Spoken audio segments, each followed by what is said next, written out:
ನಮಸ್ಕಾರ ಎಲ್ಲರಿಗೂ.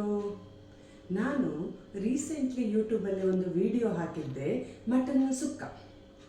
ಅದನ್ನು ನೋಡಿ ಅನೇಕರು ನನ್ನ ಹತ್ರ, ಮೇಡಮ್ ನೀವು ನಮಗೋಸ್ಕರ ಒಂದು ವೆಜ್ ರೆಸಿಪಿ ಹಾಕ್ತೀರಾ ಅಂತ ಹೇಳಿ ಕೇಳಿದರು. ಸೊ ಬಹುಜನರ ಅಪೇಕ್ಷೆಯ ಮೇರೆಗೆ ನಾನಿವತ್ತು ಪನೀರ್ ತಂದೂರ್ ರೋಸ್ಟ್, ಇದು ಅತ್ಯಂತ ಸುಲಭವಾದ ರೆಸಿಪಿ. ಇದರಲ್ಲಿ ಏನು ಜಾಸ್ತಿ ಕೆಲಸ ಇಲ್ಲ.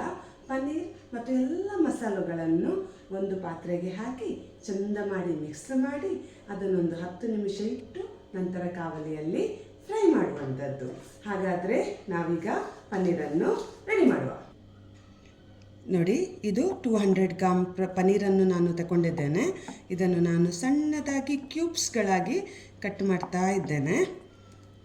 ಇದನ್ನು ಮೊದಲು ನೀವು ಈ ರೀತಿಯಾಗಿ ಕ್ಯೂಬ್ಸ್ಗಳಾಗಿ ಕಟ್ ಮಾಡುವಂಥದ್ದು.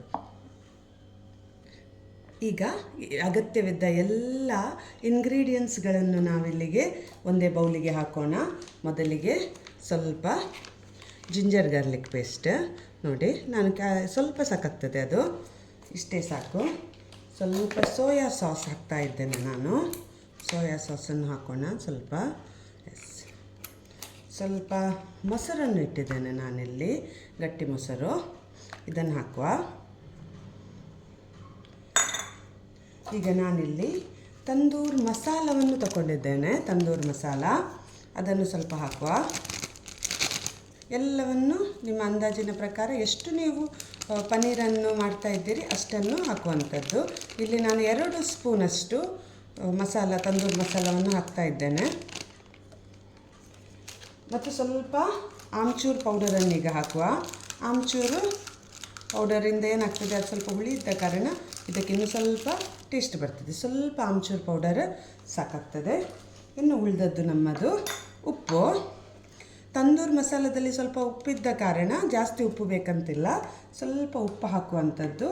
ಮತ್ತು ನಾವು ಯಾವಾಗಲೂ ಗಾರ್ನಿಷಿಗೆ ಅಂತ ಹೇಳಿ ಸ್ವಲ್ಪ ಕೊತ್ತಂಬರಿ ಸೊಪ್ಪನ್ನು ಕೂಡ ಇದಕ್ಕೇ ಹಾಕುವಂಥದ್ದು.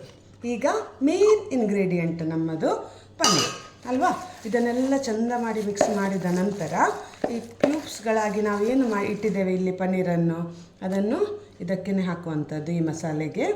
ಆನಂತರ ಇದನ್ನು ಚಂದ ಮಾಡಿ ಕೋಟ್ ಮಾಡುವಂಥದ್ದು. ಇದನ್ನು ಚಂದ ಮಿಕ್ಸ್ ಮಾಡಿದರೆ ಈ ಮಸಾಲೆ ಚಂದದಲ್ಲಿ ನಮ್ಮ ಪನ್ನೀರಿಗೆ ತಾಗ್ತದೆ. ನೀವು ಬೇಕಾದರೆ ಕೊತ್ತಂಬರಿ ಸೊಪ್ಪಿನ ಬದಲಿಗೆ ಮೆಂತ್ಯ ಸೊಪ್ಪು ಅಂತ ಹೇಳಿದರೆ ಕಸೂರಿ ಮೇಥಿ ಅಂತ ಹೇಳ್ತಾರಲ್ಲ, ಅದು ಒಣಗಿಸಿದ ಮೇಲೆ. ಕೆಲವರಿಗೆ ಅದರ ಪರಿಮಳ ಇಷ್ಟ ಆಗೋದಿಲ್ಲ, ಅದರಿಂದ ನಾನು ಕೊತ್ತಂಬರಿ ಸೊಪ್ಪನ್ನು ಇಲ್ಲಿ ಯೂಸ್ ಮಾಡಿದೆ. ನಿಮಗೆ ಇಷ್ಟ ಆಗ್ತದಾದರೆ ಅದರ ಪರಿಮಳ, ನೀವು ಕಸೂರಿ ಮೇಥಿಯನ್ನು ಸಹ ಇಲ್ಲಿ ಹಾಕ್ಬೋದು. ಈಗ ಎಲ್ಲ ಚಂದದಲ್ಲಿ ಮಿಕ್ಸ್ ಆಗಿದೆ. ಇದನ್ನು ಈ ಮಿಶ್ರಣವನ್ನು ನಾವು 10 ನಿಮಿಷ ಮ್ಯಾರಿನೇಟ್ ಆಗಲಿಕ್ಕೆ ಇಡುವ. 10 ನಿಮಿಷದ ನಂತರ ನಾವಿದನ್ನು ಫ್ರೈ ಮಾಡುವ. 10 ನಿಮಿಷ ಆಯ್ತು. ಈಗ ನಾವು ಪನ್ನೀರನ್ನು ಮ್ಯಾರಿನೇಟ್ ಮಾಡಿ ಈಗ ನಾವು ಗ್ಯಾಸನ್ನು ಆನ್ ಮಾಡಿದೆವು. ಆನ್ ಮಾಡಿ ನಾವು ಇದನ್ನು ತುಪ್ಪದಲ್ಲಿ ಫ್ರೈ ಮಾಡುವ. ತುಪ್ಪದಲ್ಲಿ ಮಾಡಿದರೆ ಭಾರಿ ಚಂದ ಟೇಸ್ಟ್ ಕೂಡ ಬರ್ತದೆ ತುಪ್ಪದ್ದು, ಮತ್ತು ಪರಿಮಳ ಕೂಡ ಭಾರಿ ಚೆನ್ನಾಗಿರ್ತದೆ. ಓಡಿ ಬರ್ತಾರೆ, ಅಮ್ಮ ಎಂತ ಮಾಡ್ತಾ ಇದ್ದಿ, ಎಂಥದನ್ನು ಕಾಯಿಸ್ತಾ ಇದ್ದಿ, ಭಾರಿ ಚಂದ ಪರಿಮಳ ಬರ್ತಾ ಇದೆ ಅಂಥೇಳಿ ಮಕ್ಕಳು ಕೂಡ ಇದನ್ನು ಇಷ್ಟಪಟ್ಟು ತಿಂತಾರೆ. ಓಕೆ, ಈಗ ಗ್ಯಾಸ್ ಸ್ವಲ್ಪ ಬಿಸಿ ಆಗಲಿ. ನಮ್ಮ ಕಾವಲಿ ಬಿಸಿಯಾಗಿದೆ. ಈಗ ನಾವು ಪನ್ನೀರನ್ನು ಕ್ಯೂಬ್ಸ್ಗಳನ್ನು ಚಂದದಲ್ಲಿ ಹೀಗೆ ಅರೇಂಜ್ ಇರ್ತಾ ಹೋಗುವ. ನಾನು ಈ ಕಾವಲಿ ಯಾಕೆ ಯೂಸ್ ಮಾಡಿದೆ ಅಂತ ಹೇಳಿದರೆ, ಈ ಲೈನ್ಸ್ಗಳು ಬರುವಾಗ ಪನ್ನೀರ್ ನೋಡಲಿಕ್ಕೆ ಇನ್ನೂ ಚಂದದಾಗಿ ಕಾಣ್ತದೆ. ನೀವು ನಾರ್ಮಲ್ ಕಾವಲಿಯಲ್ಲಿ ಸಹ ಇದನ್ನು ಫ್ರೈ ಮಾಡ್ಬೋದು, ಟೇಸ್ಟ್ ಸೇಮ್ ಬರ್ತದೆ. ಕಾವಲಿಯಲ್ಲಿ ಏನೂ ಡಿಫ್ರೆನ್ಸ್ ಆಗೋದಿಲ್ಲ. ಆದರೆ ತುಪ್ಪದಲ್ಲಿ ಆದಷ್ಟು ಕಾಯಿಸಲಿಕ್ಕೆ ನೋಡಿ, ಪರಿಮಳ ಮತ್ತು ಟೇಸ್ಟ್ ತುಂಬ ಚೆನ್ನಾಗಿ ಮೂಡಿ ಬರ್ತದೆ. ಓಕೆ, ಈಗ ಇದು ಒಂದು ಸೈಡ್ ಚಂದ ಫ್ರೈ ಆದದ್ದು ಕಾಣ್ತದೆ. ಇದನ್ನು ಮಗಚುವ ಚಂದದಲ್ಲಿ.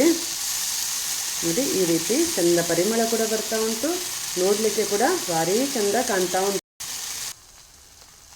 ನೋಡಿ, ನಮ್ಮ ಪನ್ನೀರ್ ರೋಸ್ಟ್ 2 ಕಡೆ ಸಹ ಚೆನ್ನಾಗಿ ಫ್ರೈ ಆಗಿದೆ. ಭಾರಿ ಚಂದ ಎರೋಮಾ ಕೂಡ ಬರ್ತಾ ಉಂಟು.